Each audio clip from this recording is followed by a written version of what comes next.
Hello बच्चों। हमारा प्रश्न दिया हुआ है पॉलीपेप्टाइड श्रृंखला का आरंभन किससे होता है? Lysine, glycine, leucine, methionine. चलिए समझते हैं इस प्रश्न को।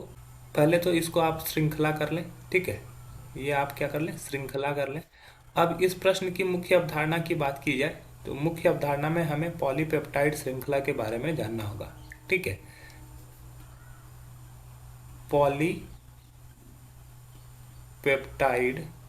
पॉलीपेप्टाइड श्रृंखला। ठीक है, इसके बारे में हम लोग को जानना होगा। तो पॉलीपेप्टाइड श्रृंखला जो होता है उसका संश्लेषण दो उपक्रम कोडोन्स यूजी यू एयूजी और जीयूजी द्वारा संकेतित किया जाता है। इसका जो संश्लेषण होता है दो उपक्रम कोडोन्स, दो उपक्रम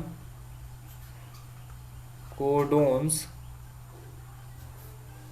द्वारा होता है। पहला क्या होता है? पहला होता है हमारा कोडोन्स एयूजी एयूजी और दूसरा होता है जीयूजी। दूसरा होता है जीयूजी। अब यूकैरियोट्स में मैथियोनिन एसिड के लिए एयूजी कोड और पैक्रियोट्स में एन फॉर्मलिन मेथियोनिन के लिए यह कोड होता है। ठीक है, अगर दो चीज होता है, एक प्रोकैरियोट्स होता है और एक होता है यूकैरियोट्स। तो अगर यूकैरियोट्स के लिए यूकैरियोट्स यूकैरियोट्स के लिए बोले तो इसमें मेथियोनिन जो होता है, मेथियोनिन